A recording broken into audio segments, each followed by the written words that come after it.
take a couple of companies and to have a look at what gearing they have. So on the Financial Times website, you can do a quote for companies like Research in Motion. This is the company that produces Blackberries, and it's a relatively young, high-tech company. So we would, in our notes, suggest that it's early in its life cycle, a high level of fixed costs with unstable revenue. So we would expect it to have low levels of debt. And if we scroll down, we can look at the balance sheet for Research in Motion.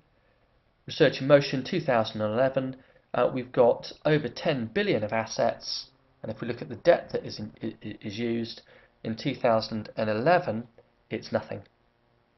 And it's been nothing for a number of years. Research in Motion uses little or no debt in its capital structure for exactly the practical reasons that we've talked through. And then at the other extreme, we can look at a company like the National Grid, running the electricity networks in the UK, a very stable business, very well established, and we would expect high levels of debt to be used. So again, if we scroll down, we can see in its balance sheet total assets of above 25 billion and total debt of above 20 billion. So a very high level of gearing for a very established company. So the practical points that we've been talking about certainly are reflected generally in the real world. Now let's move into section 2.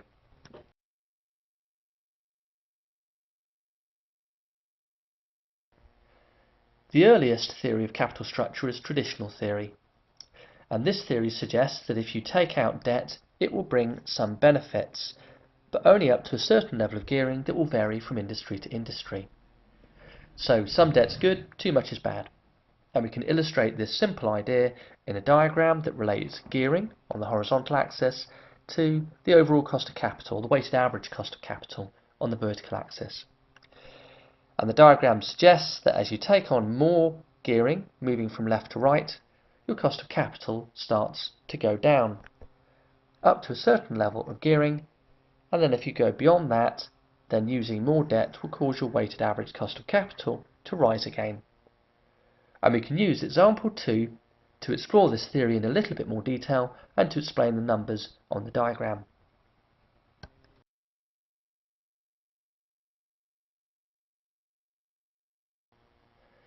The lecture example asks you to identify what's happening in the diagram at the points marked as points 1 and 2 and why it's happening.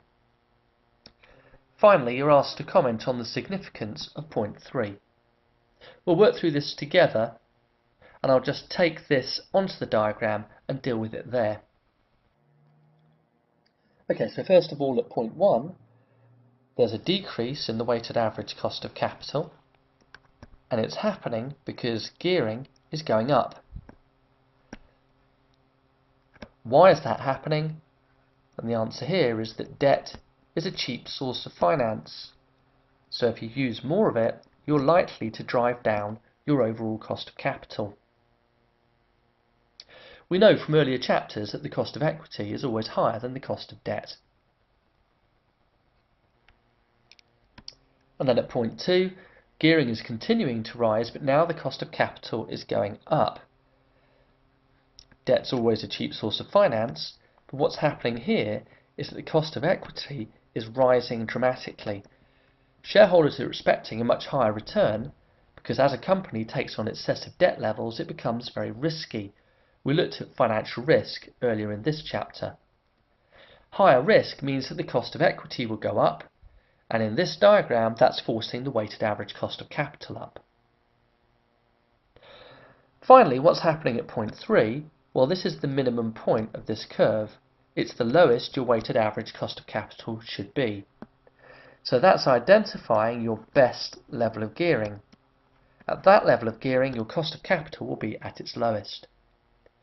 And traditional theory suggested that there was a certain best level of gearing, and that this did vary from industry to industry. But traditional theory offered no way of calculating this best level, and that limits its use as a theory.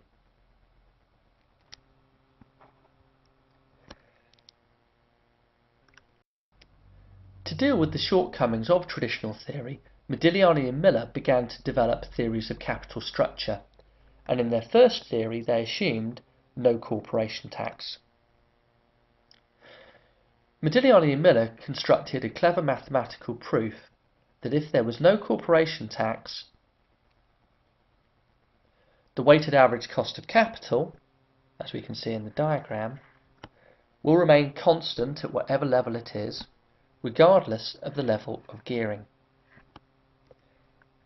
So according to this theory, if you changed your level of gearing, there would be no change in the weighted average cost of capital.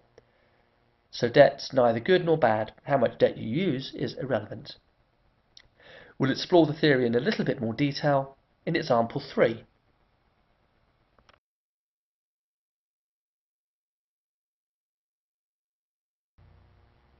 Example 3 asks 3 questions.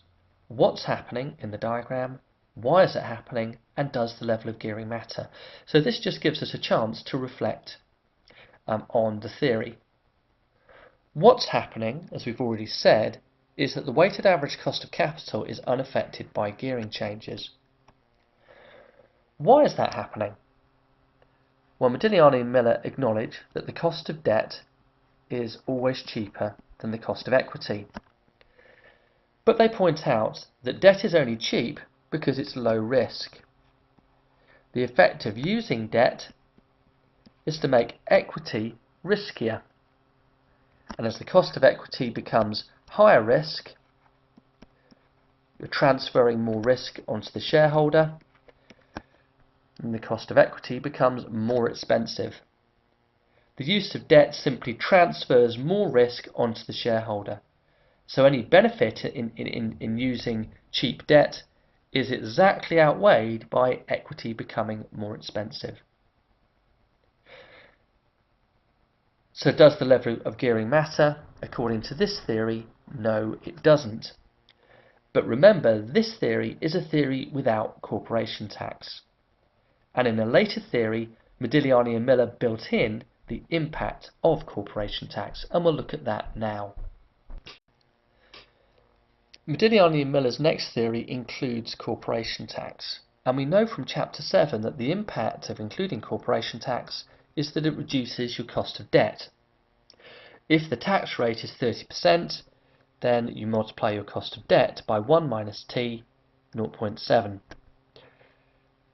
If the effect of corporation tax is to reduce the cost of debt by about 30%, and before corporation tax we'd shown in the previous theory that the weighted average cost of capital is constant as gearing rises, then if debt has suddenly become 30% more cheap, then as you use debt, this extra impact must be driving down the cost of capital, driving down the weighted average cost of capital. And this is Modigliani and Miller theory. Borrow as much as you can is the message of this theory. Now you need to be slightly careful with it because it's suggesting that the overall cost of capital goes down. Within that weighted average cost of capital, you'll have a cost of debt, and this will be broadly constant as gearing rises, and you'll have a cost of equity, and the cost of equity will be going up as you use more and more debt. But the weighted average cost of capital, which is the figure that a company will be interested in most, will be coming down. And if your overall cost of capital is coming down, like any cost reduction, that's a good thing.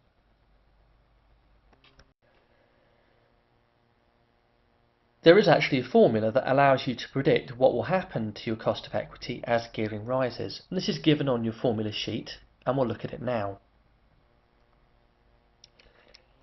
This Modigliani and Miller formula shows you the cost of equity that a geared company will have by starting off with a figure for the cost of equity if it's ungeared, KEU, and then factoring in the extra return required, partly because you're looking at equity rather than debt, and then additionally factoring in the value of debt over the value of equity, taking into account the tax relief on the debt. The effect of this formula is the more gearing you have, the higher that value of debt figure is, then the greater the cost of equity will go up by. Now that's as far as we're going to go in terms of trying to give you an understanding of the theory. In this exam, you just need to be able to apply the formula. And that's what we're going to do in example 4, and that will give you an opportunity to familiarise yourself with the terms used in the formula.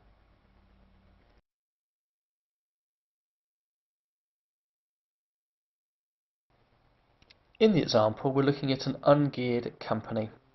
And this ungeared company is thinking of adjusting its gearing by taking out a loan and using it to buy back shares. The effect of that will be that you've simply got some debt and less equity. And we're told that after the buyback, the ratio of the market value of debt to the market value of equity will be 1:1. So this is quite a big change in the company's capital structure. From being ungeared, it's becoming 50% debt financed, 50% equity financed. And requirement A asks us to use the formula to calculate the cost of equity after the buyback. So we've got the formula at the top of the screen, and we'll just work through this together. We'll see this formula used again in later chapters, but here we could say the cost of equity ungeared is given in the example in the first line, it's 12%. So that appears twice. The cost of debt is 6%. And then we're going to factor in the value of debt, which will be 1 over the value of equity, given as a ratio, and the tax rate is 30%, so 1 minus t is 0.7. So just working that through, so if I just take the figures down to the bottom of the screen, that's going to be 12 plus, and then I've got 12 minus 6, okay, so that's 6, times 1 times 0.7, so that's 0.7, divided by 1. Okay, and it might be helpful to put that in brackets, but you'd always do your multiplications and divisions before your addition. So working that through, that's going to be 12 plus everything in the brackets. So adding 4.2 to the 12 gives 16.2%. So the cost of equity ungeared was 12. We take on quite a lot of debt and it rises to 16.2. That's exactly consistent with the diagram. As gearing rises, the cost of equity is going to go up, and that's what we've seen here. But the cost of capital overall, the weighted average cost of capital, should go down, and that's what we'll illustrate in part B. The weighted average cost of capital before the buyback is 12% because we've only got equity finance. But after the buyback, it's going to be lower. Even though the cost of equity is 16.2, now only one part of our capital structure, so 1 over 2, is equity, and the rest is debt. The debt's costing us 6, given in the example, and we've got tax relief at 30%, and the value of debt is 1 to 1 of equity. So working that through,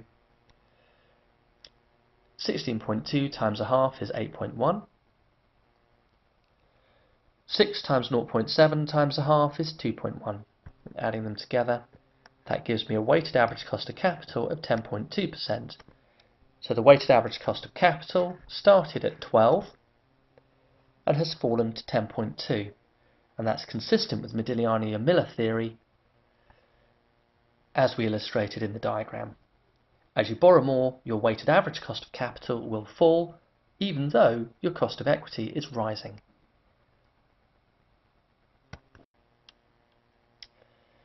Modigliani and Miller theory has got a number of key assumptions or drawbacks. One of the main assumptions that they make is that financial distress costs, which we looked at earlier in the chapter, do not exist, and agency problems don't happen. Now, this was covered quite specifically earlier in the chapter. In section 1, when we talked about the disadvantages of debt finance. The problems that we looked at there are real-life problems, and by ignoring their existence, Modigliani and Miller have created a theory with some quite serious drawbacks, and you must be able to talk about these in the exam.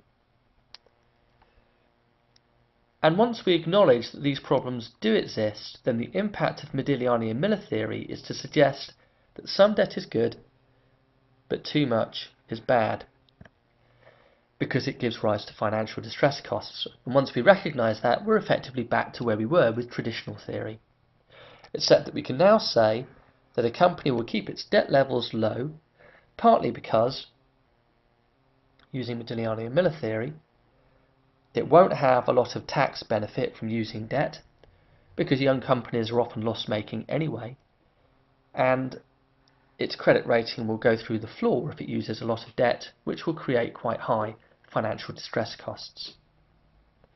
Whereas a more mature company is unlikely to see its credit rating go down by too much if it takes on some debt, but will definitely or probably be profitable, and so will have tax relief on using the debt.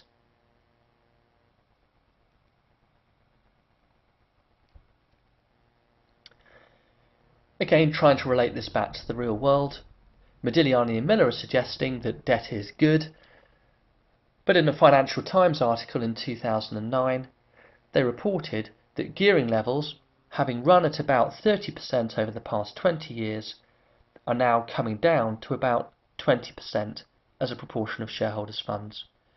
Gearing in the real world is falling quite dramatically, and that's a point that it's worth being aware of, although as with all these real-world examples, they're mainly given just to build your own general understanding, and you shouldn't be trying to memorise this sort of data.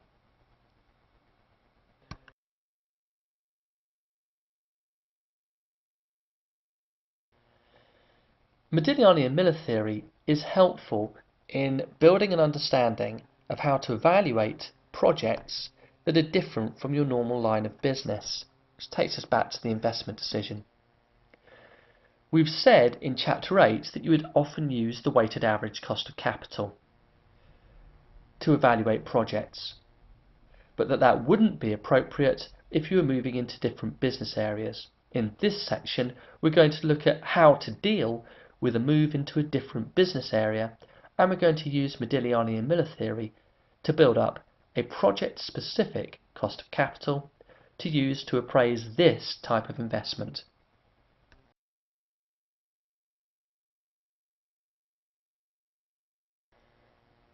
The theme of this section is how to appraise a project that's in a different business area. And one of the scenarios that we're going to be taking is that we're looking at a training company, and the training company is looking to make an investment in a completely new business area. And ultimately it would have to do an NPV for investing in hotels. Now logically, if you're going to invest in hotels, you're going to need a cost of capital to do the NPV, but that cost of capital cannot be your existing weighted average cost of capital, because your existing weighted average cost of capital includes your existing cost of equity, and the return that your shareholders are expecting now reflects your company's risk now, so your company's risk as a training provider. And if you're moving into a completely different business area, you'll face completely different risk. So basically the approach that we're going to take, or at least the first approach we're going to illustrate, is that we're going to find a company that's already in the hotel business, and we're going to look at their beta.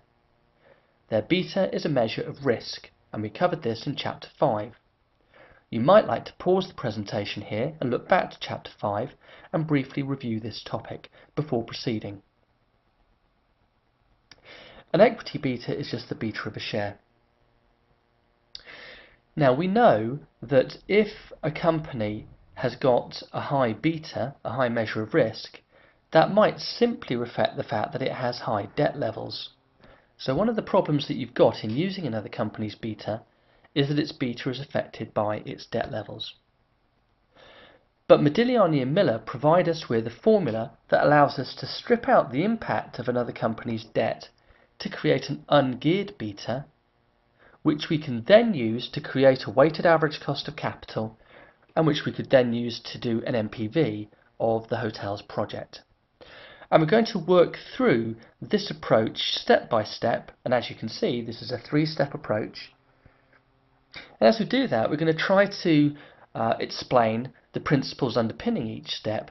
Obviously, in the exam, this is an approach that you have to be able to use, and in fact, not to explain. So, as a worst case scenario, this is a 3-step approach that you need to learn. But hopefully, by building an understanding of each stage, you'll have a more solid appreciation of what's going on. Okay, let's start to look at this. Okay, so starting off with step 1. In step 1, we're going to find a listed hotel company. Okay, so taking this scenario that we're a training company moving into hotels. Okay, so we're going to take their beta, and that is a measure of their risk. But because this will be affected by their gearing, we're going to strip out the impact of their gearing to create an ungeared beta. Now you should note that an ungeared beta is also called an asset beta, and that is a key term that you do need to learn. The Modigliani and Miller based formula that allows us to calculate an asset beta is given in paragraph 3.5, and it's given in the exam. In the formula, BU stands for an ungeared beta, which is what we're going to try and create in this first step. BG would be the beta factor that the hotel company currently has, and the hotel company, we assume, would have some debt. So the G stands for geared. You've seen the terms VE and VD before. They stand for market value of equity, market value of debt. BD is a debt beta. We looked at the idea of debt betas in chapter 7. Debt betas are very low, normally about 0.1, 0.2, and sometimes in the exam, in fact most commonly, you're told to assume that the debt beta is 0. The formula is given. We're going to practice it in an example in a minute, and what it will do is it will take the beta factor of a hotel company and strip out the impact of their debt. It's not actually as bad as it looks, because if the debt beta is 0, then 0 times anything is 0, which means that the formula is slightly simpler. Okay, let's apply this now and put some numbers in.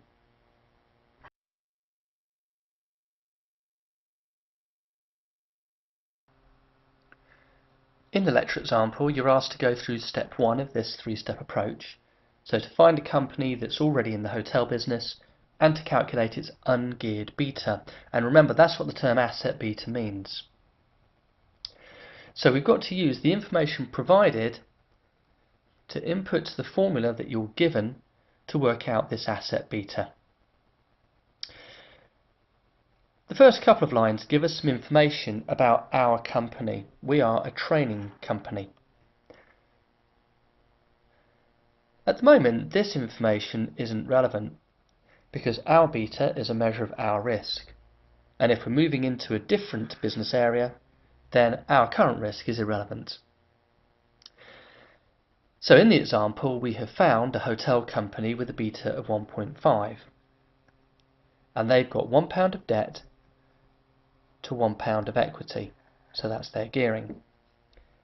And we're going to use the formula just to adjust that beta to strip out their gearing. Okay, so starting to use the formula. The 1.5 that we're given is their geared beta. The value of equity that the hotel company has is given by the ratio of 1 to 1. So that's going to be 1 over 1 plus 1 times 0.7. Now you're going to do the multiplying first, so 1 times 0.7. Okay, so that's just 0.7. And then adding it to 1 gives 1.7. And then looking at the debt beta, well, we're told in the example that debt betas are 0, so all of that simplifies away. But if debt betas had been given a number, we would have just put it into the formula. Anyway, what we're left with is 1.5 times 1 over 1.7. So that's the same as 1.5 over 1.7, and that gives us an ungeared beta of 0.882. That's the asset beta, and it's a measure of the risk of the hotel business with the hotel company's gearing stripped out. And as you can see, the hotel business wasn't as risky as it originally looked, with a beta value of 1.5. That's the end of step 1. We've now worked out an ungeared beta, which is a measure of business risk, the risk of the business that we're thinking of moving into. We're now going to move into step 2. Now that we know the risk of the hotel business, we can work out the return using the capital asset pricing model, which is given here and is given in the exam. We just have to bear in mind that because we're using an ungeared beta in the formula, then this will give us the return as if our shareholders are ungeared, as if no debt finance has been used. So this is going to give us an ungeared cost of equity. Let's use an example just to demonstrate this.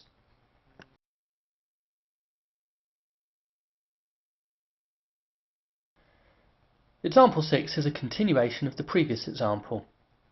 In the previous example, we'd worked out an ungeared beta, or an asset beta, of 0.882. We can now use the capital asset pricing model to say that if the risk-free rate is 4% and the market return, RM, is 12, and the beta factor that reflects the risk of the investment that we're going to undertake is, as per the previous example, 0.882, then the return that our shareholders are looking for, doing the brackets first and then the multiplication, and that's going to work through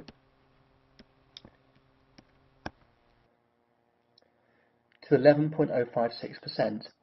So that's the return that our shareholders would want if we went into the hotel business, but assuming that we don't use any debt. So it's actually the cost of equity ungeared.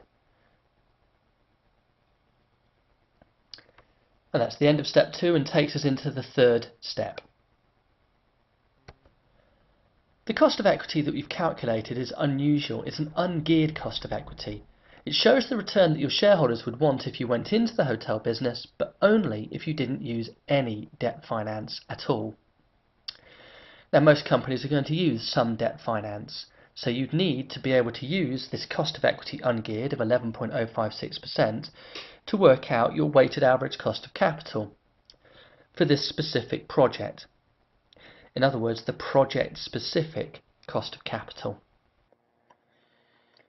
And you can work out this project-specific cost of capital using a Modigliani and Miller formula called the K-ADG formula. And this works out the weighted average cost of capital for a project, but starts from a cost of equity ungeared and adjusts for the impact of debt finance. In the formula, L stands for leverage. Leverage is gearing, and you've seen this approach to calculating gearing before, but this formula is not given. So the leverage formula you have to commit to memory. The K-ADG formula is given, and we'll illustrate its use using the next lecture example.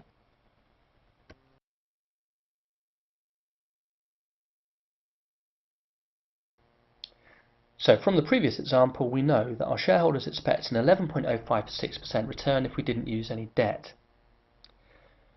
From example 5, we know that our company, Train, has got £1 of debt to £10 of equity, and if it continues to have that ratio, then its leverage will be 1 over £10 of equity plus £1 of debt, 1 over 11, which is 0.091. So putting that into the K-ADG formula, if we want a return of 11.056% cost of equity ungeared, and the tax rate's 30%, and the leverage of this particular project is 0.091, Okay, then dealing with the stuff in the brackets first. 0.3 times 0.091 is 0.0273. Then subtract it from 1 to give 0.973, and then finally multiply to 11.056, and that gives you approximately 10.75%. And this is one way of calculating the project-specific cost of capital. This 10.75% reflects the risk of the hotel business and also our capital structure or financial risk. It can also be calculated another way, and you do unfortunately need to know both methods for this exam. The second approach should give the same answer, it just uses slightly different formulas. The first step is actually identical.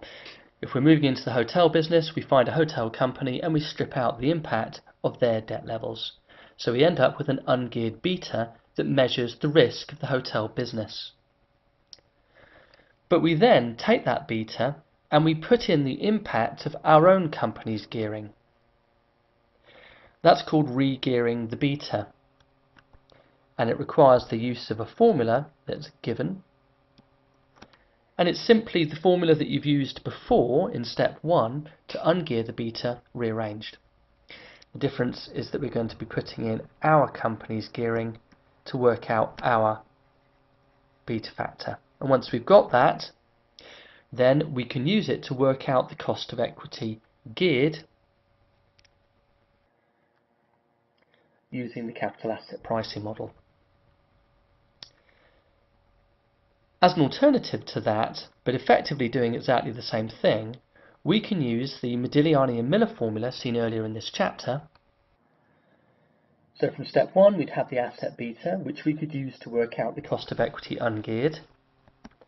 And then we can work out the cost of equity geared using the Modigliani and Miller formula, which if you compare it to the re-gearing the beta formula, you can see is almost identical in structure. And that's another way of getting the cost of equity, including our gearing. We'll work through an example that does this both ways in a minute. But once we've got that cost of equity, we can work out our project-specific cost of capital using the formula for the weighted average cost of capital from Chapter 8.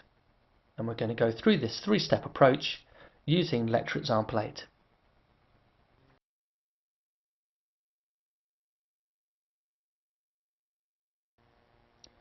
Okay, so lecture example 8 builds on the previous example again, and we're making the extra assumption that we can borrow at the risk-free rate, which is another way of saying that the beta of debt is 0.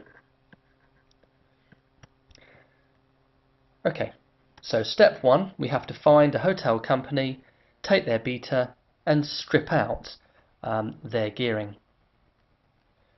Now this is exactly what we did in lecture example 5, where we used the formula and we had an asset beta of 0.882. So I'm just going to take that 0.882 as my step 1. Now in step 2 I can either re-gear the beta or use the Modigliani and Miller formula for the cost of equity, and we'll do it both ways. So first of all, using the beta formula that's given in the exam, the ungeared beta is 0.882 and the debt beta is 0. So that's 0.882 plus 0.882 less 0, the beta of debt is 0, and then weighted by value of debt times 1 minus t over value of equity. And this is our gearing, Train's gearing. And that was given in one of the earlier examples as value of debt 1, value of equity 10. So the value of debt is 1 minus t is 0.7, and the value of equity is 10. 1 times 0.7 just gives 0.7. And then working that through, that gives 0.882 plus 0.062, which gives 0.944.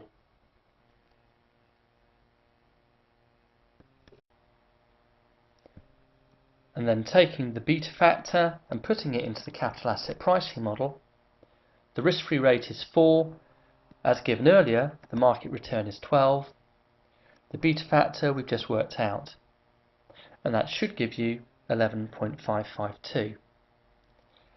Because we've used a beta that includes the impact of debt, then we've worked out the return that our shareholders are looking for, but it's the return that includes the fact that they know we're going to use some debt finance for the project. So it's not like the previous approach where we had the cost of equity ungeared. Let's just review that. The cost of equity without any debt was 11.056. That was from lecture example 6. So that's saying that if we don't use debt, our shareholders want an 11.056 return. Now we're saying that including the impact of debt, they want an 11.552% return. And to finish this off, we're going to work out our weighted average cost of capital. Taking our cost of equity at 11.552, our value of equity, well, we've got debt to equity of 1 to 10. So the value of equity is 10, the value of debt is 1. We were told at the beginning of the example to assume that we can borrow at 4%. 1 minus the tax rate is 0.7, and we've got £1 of debt to 11 of debt plus equity. And working that through, that gives us the 10.75% project-specific cost of capital that we had before, exactly the same answer as we had in the previous example. Now there was another way of doing step 2. Instead of re-gearing the beta, you could have simply re-geared the cost of equity. I say simply, I know there are lots of formulas here. It is difficult until you've had a bit of practice, but let's go back to step 2 and rework it using the Modigliani and Miller cost of equity, and again we'll come back to 10.75%. Okay, so going back to step 2, the way that we did it originally, the way that we've just done it, I'm now going to show another way of getting to this 11.552 cost of equity geared. And that's all I'm going to do because step 1 and step 3 are unaffected. I'm going to use the Modigliani and Miller formula, which is very similar to the formula shown for gearing the beta, but wherever you see the term beta, we just put in the term cost of equity or cost of debt.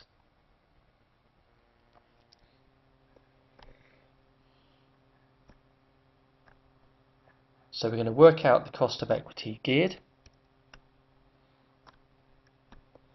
by looking at the cost of equity ungeared.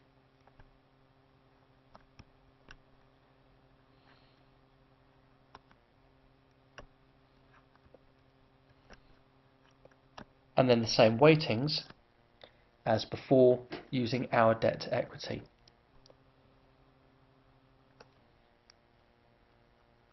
To work out the cost of equity ungeared, I've got to use the ungeared beta of 0.882. The cost of equity ungeared using the capital asset pricing model is 11.056%. We showed that in more detail in lecture example 6. So I can put that in as my cost of equity ungeared.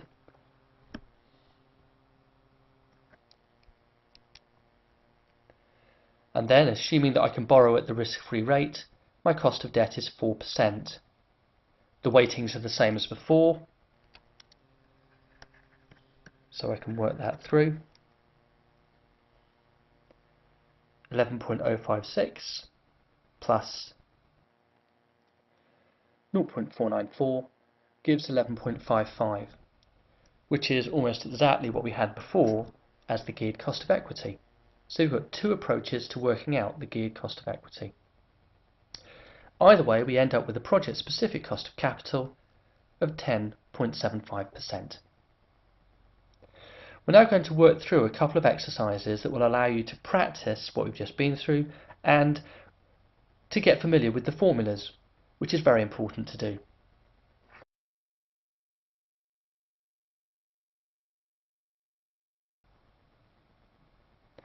In example 9, again we're a training company, but this time we want to expand into recruitment consultancy. And the requirement is for you to use both approach 1 and approach 2 to illustrate how to calculate a project-specific cost of capital that could be used to appraise this project. So this is a very similar exercise to what we've been asked to do before. So I'd like you to pause the presentation here and have a go at lecture example 9. In approach 2, I'd like you to try and work out the cost of equity geared by re-gearing the beta and also by using the Modigliani and Miller cost of equity formula. In other words, exactly what we did in lecture example 8. Don't worry if you find this a challenging exercise.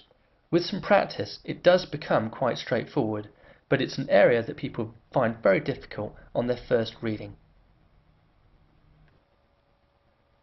Because the solution to lecture example 9 is identical to what we've done in the earlier examples, we'll go through this fairly quickly. In approach 1, we're going to go through the 3 steps. Step 1, take the beta of a recruitment company and strip out their debt levels.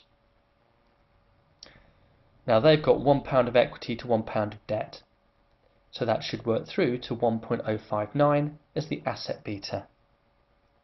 That's the ungeared beta, and we're going to put that into the capital asset pricing model to work out the ungeared cost of equity, which should give 12.47%. And once we've got the ungeared cost of equity, we use the K-ADG formula, this time putting in our leverage, where our leverage is £1 debt to £3 of debt plus equity. So that's 1 over 1 plus 2. So that should give a project-specific cost of capital of 11.2% under approach 1. With approach 2, which should give us the same answer, we're going to take the beta of a recruitment company and we're going to strip out that recruitment company's debt as before, and so we're going to get the beta of 1.059 that we had in the previous approach as well. The difference is that we're going to take that beta and we're going to re-gear it using the formula.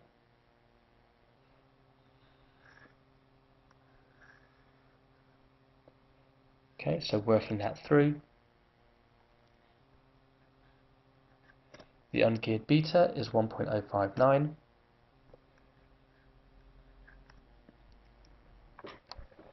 If we assume that we can borrow at the risk-free rate, then the debt beta is 0, so we can forget that.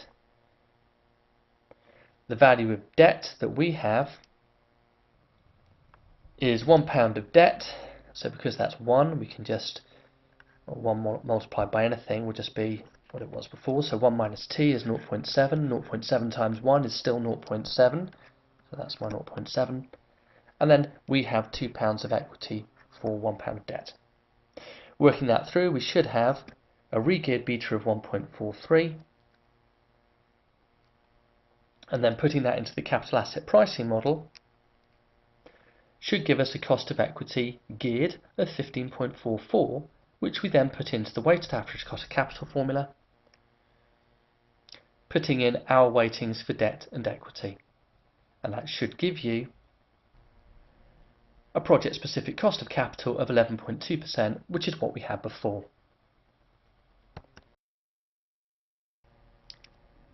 And then as before, we can show an alternative way of working out a cost of equity of 15.44% using the Modigliani and Miller formula. Using our ungeared beta from step 1, we can work out a cost of equity ungeared. And then we can take that cost of equity ungeared, put it into the Modigliani and Miller formula for the cost of equity geared. Cost of equity ungeared is 12.472.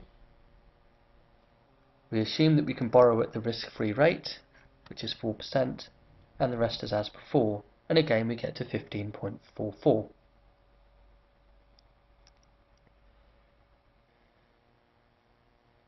As a general observation, the approach that we've used starts off in step 1 of whatever approach we go for, where we find a company that is a recruitment consultant or a hotel company or whatever business we're moving into. Now in reality, most companies are groups, so if you're looking at a hotel company, it's more likely to be a hotel group, including a hotel division and perhaps a restaurant division and perhaps another division. So it's quite difficult to find the beta of a company that's exactly in the sector that you're looking to move into. As you can imagine, it's easy to forget the practical influences that we started with in section 1 of the chapter. They're nowhere near as difficult as the formulas that you've been practicing, but they are important, so make sure that you don't neglect them in your final revision. It's also important to be able to discuss the capital structure theories, and the diagrams have been tested too. With the project-specific cost of capital, it's important to remember that even if you don't get exactly the right answer with either approach, you'll get credit for everything that you've done that is correct. Now it's important to practice these approaches, and there is an appendix at the end of this presentation that draws from a question in the back of the course notes that will allow you the opportunity to practice everything that we've done in section 3 of the chapter. And I'd strongly recommend that you go on to do that now.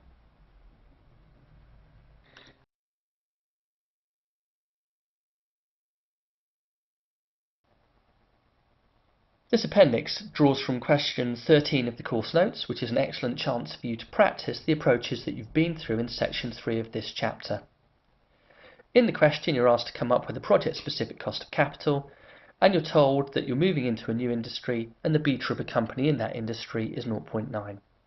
We can assume that that is an equity beta. In other words, it includes gearing.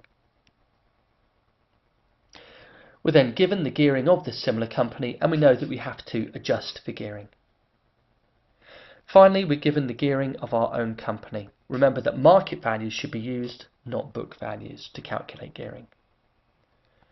And then the approach is to use approach 1 or alternative 1 in requirement A, and alternative 2 in requirements B and C. Requirement B tells you to re-gear the beta. Requirement C tells you to re-gear the cost of equity using the M&M formula. So I'd like you to pause the presentation here and have a go at this question, and by all means keep your course notes open in front of you to remind you of what the various alternative approaches are.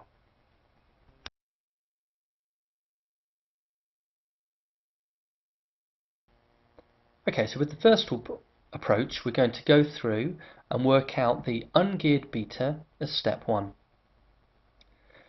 We're given the beta of a company in another industry as 0.9. We're not given their debt beta. So all we can really do here is assume that the debt beta is 0, so that all of this second bit of the formula goes away, and calculate their asset beta on that assumption. So taking their market values for debt and equity, and so far we've been dealing with ratios, so this is a little bit new, I suppose, and that's going to give us an asset beta of 0.76. We then take that and put that into the capital asset pricing model in step 2, and there's nothing different here, and that will give us an ungeared cost of equity. And then we pick up our own leverage. Using market values, we've got 85 of debt and 214 of equity. And then we can work that through and work out our project-specific cost of capital as 11.05%. Okay, in part B, again we've got 3 steps. Step 1, calculate the asset beta, which we did in part A. Same answer, 0.76, and I've shown the workings in part A. And then we're going to re-gear the asset beta and work out a cost of equity geared, and then a weighted average cost of capital. We should get the same answer as before. Re-gearing the asset beta requires us to use the formula that's given. The ungeared beta is 0.76. We're assuming a debt beta of 0. 1 minus the tax rate is 0.7. And then our debt has got a market value of 85, and our equity has got a market value of 214. So we're putting in our own gearing. And that should give us a re-geared beta of 0.971. And then we can use that in the capital asset pricing model to calculate the return that our shareholders are looking for. And once we've got that, we move on to step 3 and work out the weighted average cost of capital. Take into account our cost of equity, the market value of equity. The 299 is equity plus debt, 214 equity plus 85 debt.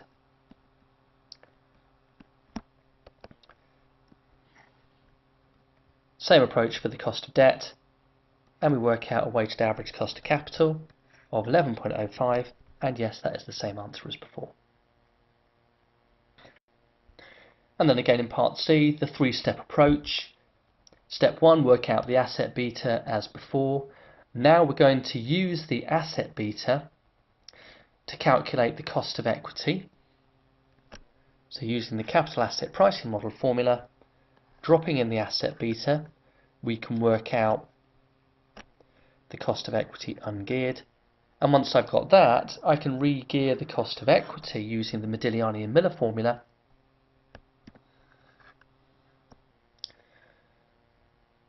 Where my cost of equity ungeared is 12.08, I assume that I can borrow at 6%. I put in my own market value of debt and market value of equity. So my shareholders will want a 13.77% return, and that's the same answer as I got before. So again, when I put it into the weighted average cost of capital, I get exactly the same answers as before, and once more, a project-specific cost of capital of 11.05%.